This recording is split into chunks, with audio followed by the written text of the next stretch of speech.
So I would just give anyone like the peace of mind of just try it. And the easiest way to try it, right, without going and buying a property and putting down 20% and, just like being stressed with all the debt that you just put yourself in, well, you can arbitrage it for a lot less, or you can coast it for nothing and just try it.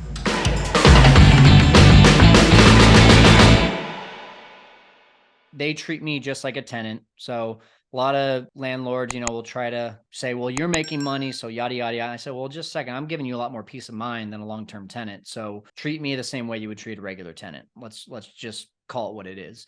But then if someone does say, well, you're making money and I think I should make more money, then I tell them, well, then it sounds like a better relationship would not be arbitrage, but it sounds like we should do co-hosting. That's the industry term. It's a glorified term for really property management or hospitality management. I'm going to come in, I'm going to manage the day-to-day.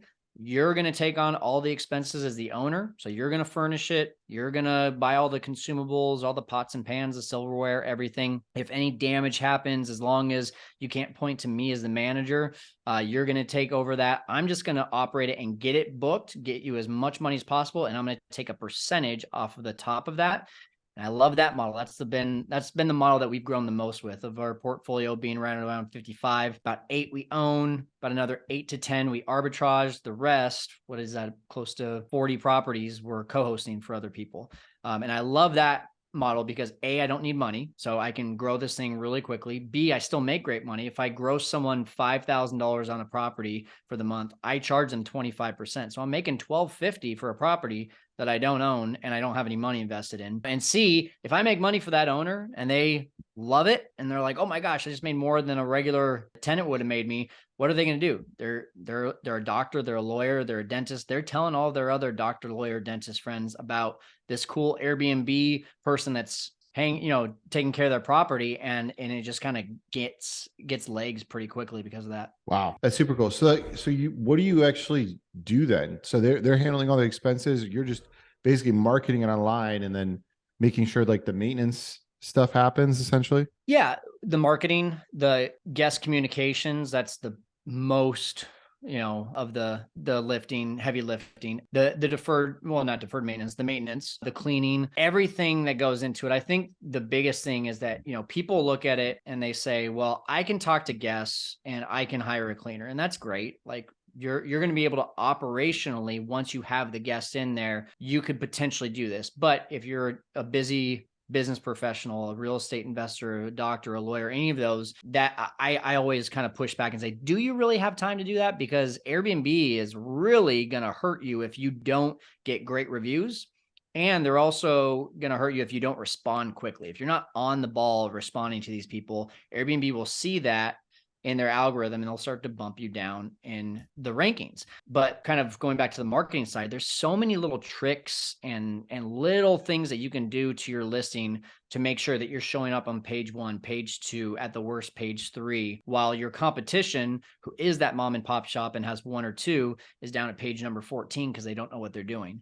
So I always tell people like, hey, yeah, you can go do this on your own, but you're going to probably make 25% less doing all the work on your own when you could just hire someone like us and we'll do it all for you. You'll make the same amount, but it'll be completely passive. Yeah, that's a good point. I mean, if you can come in and make it completely passive, even there should be a premium even for that, right? So that's really cool. So I'm curious, because you said Fresno, California, and right away I'm like, why is that such a hot destination? And is it a hot destination? Are you just, or have you just figured out how to do this business in a market and figured something out that a lot of people maybe overlook? Yeah. So I'm all about data over emotion, right? And when you look at Airbnb, and a lot of people told me when I was first starting, like, hey, you're crazy, it's not going to work there. Yeah, that's an emotional gut feeling. And anyone who ever says trust your gut knows that sometimes even that lets you down, right? And so when you think about Fresno, California, there's nothing attracting us here. Like, there's not even like more than a movie theater that would be a good thing to go to on a Friday night. So why do people come to Fresno? Well, just by hosting here, I've realized it has nothing to do with vacations. It has nothing to do with being used the word destination. It's none of that. It's, I have to go to Fresno, not necessarily that I want to go to Fresno. And when I go to Fresno, what do I want to do? Do I want to go to a hotel where I don't have a kitchen, I don't have a living room, and I have to share walls with someone? Or can I pay just about the same, maybe even less if I'm coming with a group of people and we can split expenses and now have a kitchen and now have privacy and have a backyard and sometimes even a pool and some of those really cool amenities. And so that's really like, to me, identifying your market and realizing who you're serving. If I'm going to, let's just call it Hawaii, right? Like I need it near the water. I need the beach gear. I need something that is like, just screams beach, and the destination, the location is going to take care of the rest for me. In Fresno, I just need stuff that serves my client. My client is either a business traveler or a family man or woman. And so what do they need? They need enough rooms for the kids. They need some games for the kids and for the adults. They need a working desk. They need the kitchen. They need the living room, and they just need space. And as long as it's clean, has good reviews, and it's a comfortable bed, they're happy.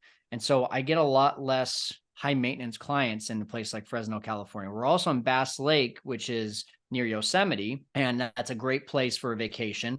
And, those are higher maintenance clients. So for that reason, we know during each turnover, we've got to go the extra mile to make sure that like everything is not just a 5-star stay, it's a 6-star stay, because they are looking at everything through a microscope of just trying to figure out what is wrong with this place, where Fresno, it's just not that way. So I guess, the big thing I'm saying here is you just have to understand who you're serving and look at the data. The data is on a platform called AirDNA. AirDNA will show you, is there opportunity in a given market that you might have some thought on going into. So that's how you basically find that data and who you're going to serve is on that website, or is it just kind of, you got to figure it out, like trying it?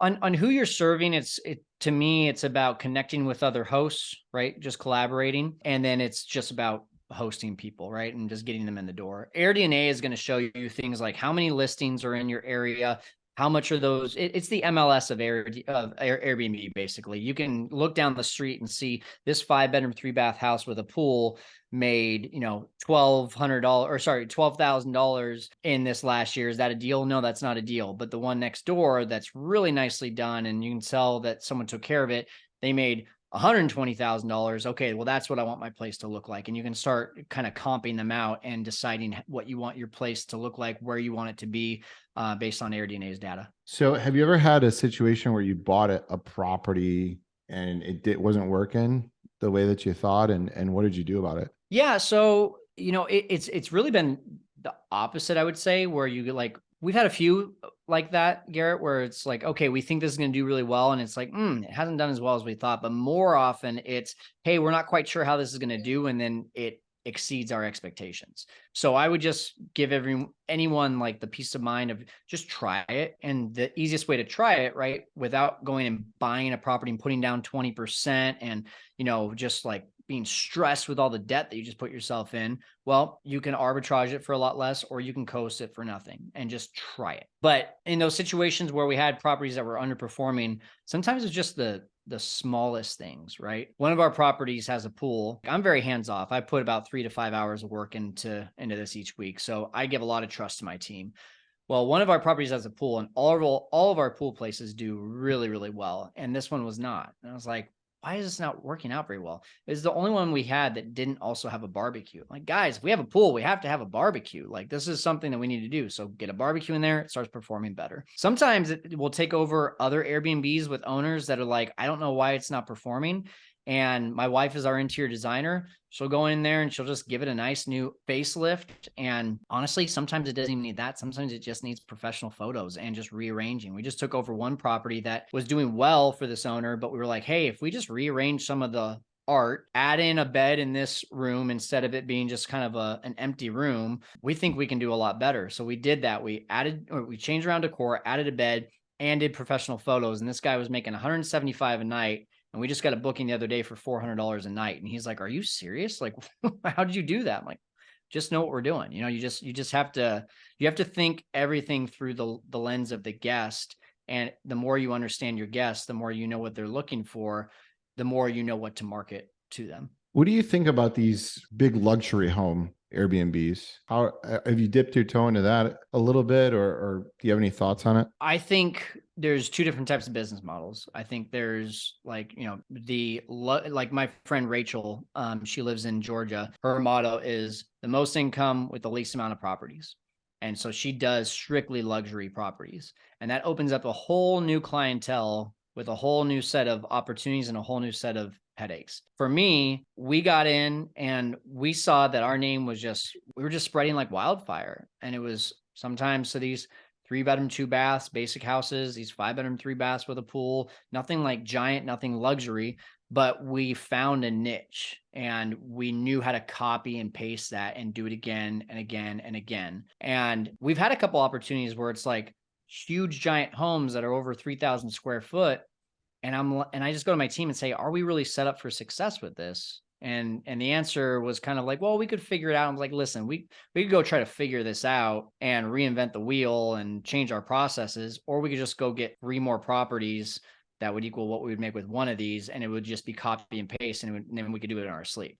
So to me, like, you have to define your business model more than anything. If you want to do luxury properties, do luxury properties, and that's awesome. But we're just not in a point in our business where we would want to expand into that, because it's like learning a whole new animal. Yeah, we same in our business. I mean, we get approached all the time with different opportunities in development or affordable or whatever Yeah. it is. And I just look at it and I'm like, I can move so much faster if we just do what we know and we know how to make money. We have the upper hand on this Shiny area. object syndrome, right? Yeah, exactly. So you can't really jump into that. I mean, unless you really want to try it. I'm curious, Kyle, how do you think people should go about finding their niche in this business? Oh man, just by trying it, just by doing it.